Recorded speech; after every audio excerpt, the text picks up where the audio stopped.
D super ನ್ಯೂಸ್ಗೆ ಸ್ವಾಗತ ಸುಸ್ವಾಗತ. ಶೈಕ್ಷಣಿಕ ಜಿಲ್ಲಾ ಕೇಂದ್ರವಾದ ಚಿಕ್ಕೋಡಿ KSRTC ಬಸ್ ಸ್ಟ್ಯಾಂಡಲ್ಲಿ ಶೌಚಕ್ಕೆ ಹೆಚ್ಚಿಗೆ ಹಣ.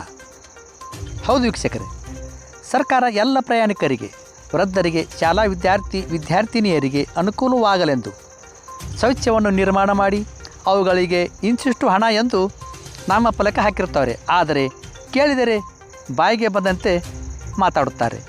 ಕೆಲವರು ಇದನ್ನೇ ಬಂಡವಾಳವಾಗಿಸಿಕೊಂಡಿದ್ದಾರೆ. ಹೆಚ್ಚಿಗೆ ಹಣ ವಸೂಲು ಮಾಡಿ ಸರ್ಕಾರ ಸವಲತ್ತು ಹಾಗೂ ನಿಯಮವನ್ನು ಗಾಳಿಗೆ ತೂರುತ್ತಿದ್ದಾರೆ. ಹೇಳುವರಿಲ್ಲ, ಕೇಳುವರಿಲ್ಲ.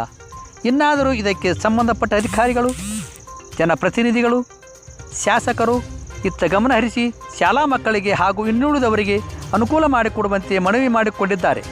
ಬಸ್ ಸ್ಟ್ಯಾಂಡ್ ಸುತ್ತ ಸ್ವಚ್ಛತೆಗೆ ಹೆಚ್ಚಿನ ಆದ್ಯತೆ ಕೊಡಿರೆಂದು ಈ ಮೂಲಕ ಕೇಳಿಕೊಂಡಿದ್ದಾರೆ. ವರದಿ Vaishali Bhosale, D super news Chikkodi. ದಯಮಾಡಿ ನ್ಯೂಸ್ಗೆ ಲೈಕ್ ಮಾಡಿ, ಶೇರ್ ಮಾಡಿ ಹಾಗೂ ಸಬ್ಸ್ಕ್ರೈಬ್ ಮಾಡಿ.